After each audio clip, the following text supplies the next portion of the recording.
Hi everyone, thanks for being here today. I'm Lee, and this month our theme is Beloved Community, which means including everyone. So today I have a story, and you can let me know what you think about this. It's about a little boy who was 7 years old when this happened. His name was Nathaniel Jones.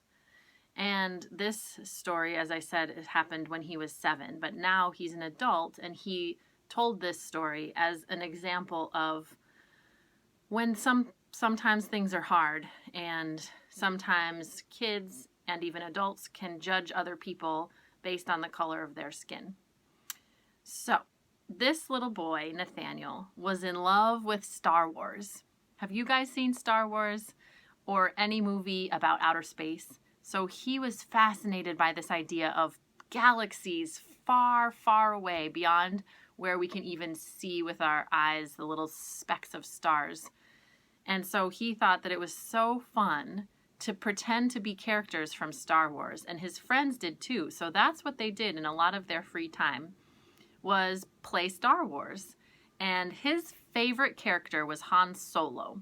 So if you haven't seen it, Han Solo is he is a pilot, and he drives one of the spacecrafts really fast, and he kind of does whatever he wants, and he's super cool. So Nathaniel loved Han Solo. That's who he always played when his friends and him got together. So one day he was playing with a different group of kids, and he was excited because it turned out, even though he had never played with them, that they really liked playing Star Wars too. So he was so excited that he could play his favorite game with this new group of friends. And so he spoke up and said, "My favorite character is Han Solo. I want to be him." But you know what the kids did? They said, "You can't be Han Solo because you're black." And these are his words from his story. He says, "It hit me out of nowhere. I was so confused. I mean, my skin was certainly darker than anyone else in the group, but since when was that going to stop a game about space aliens?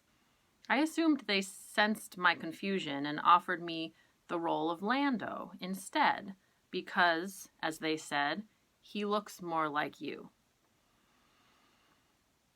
It was that day that my mother explained racism to me.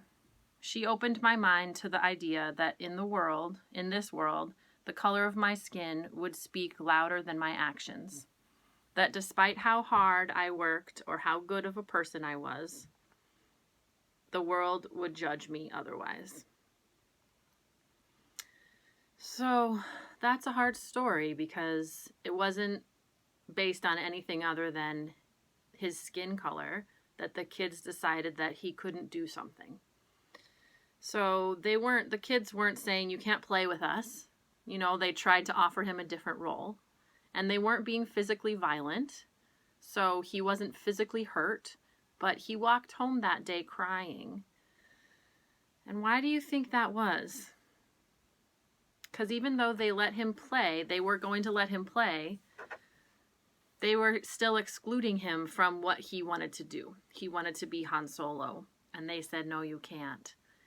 So just imagine how that might have felt and how it might feel inside, even if you are smart or capable or totally able to play Han Solo, and that people are stopping you from doing that based on the color of your skin.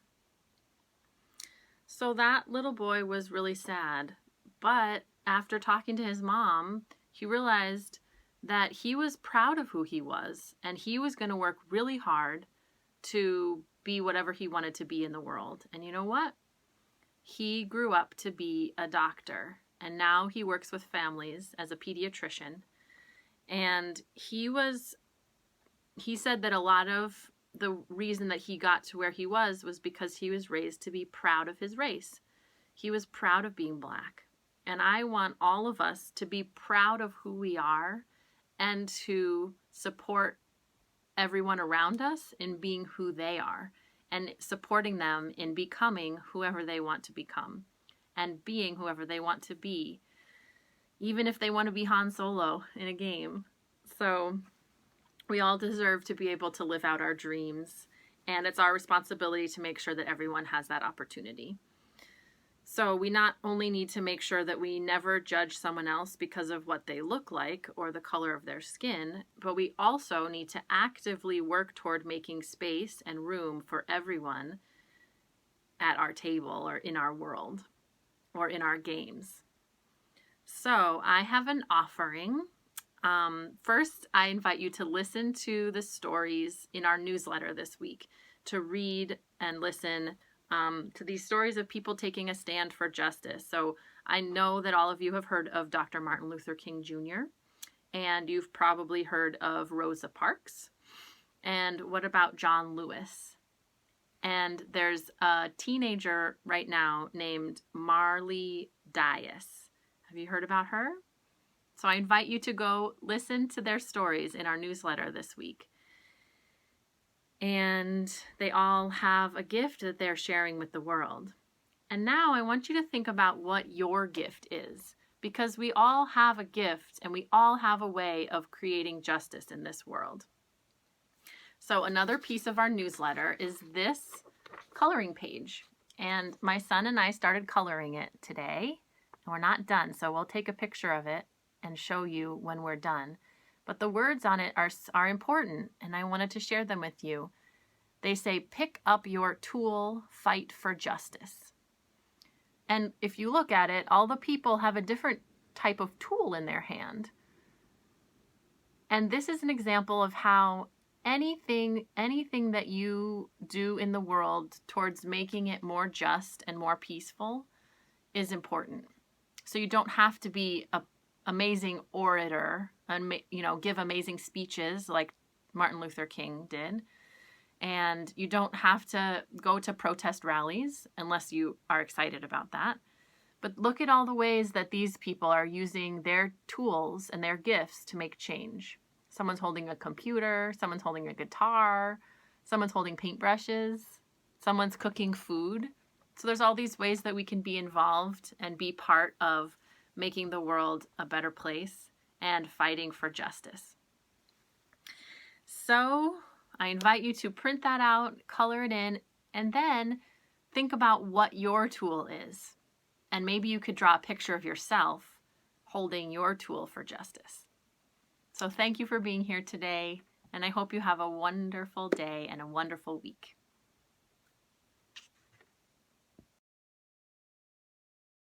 Grateful my hands in yours, grateful my hands in yours, grateful my hands in yours, grateful my hands in yours.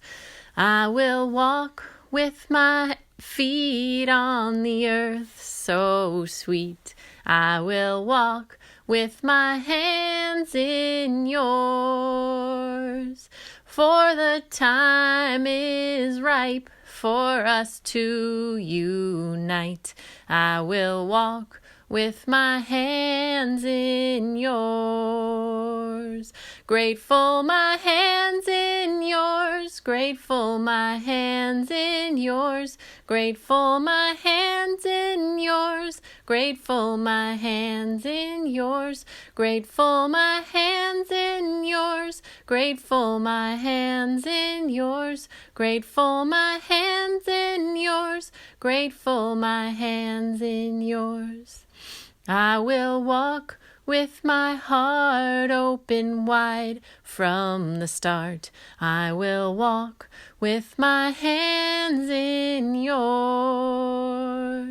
For the time is ripe for us all to rise.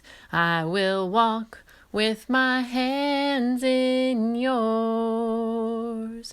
Grateful my hands in yours, grateful my hands in yours, grateful my hands in yours, grateful my hands in yours, grateful my hands in yours, grateful my hands in yours, grateful my hands in yours, grateful my hands in yours. And I am so grateful for you. and for walking this journey with you.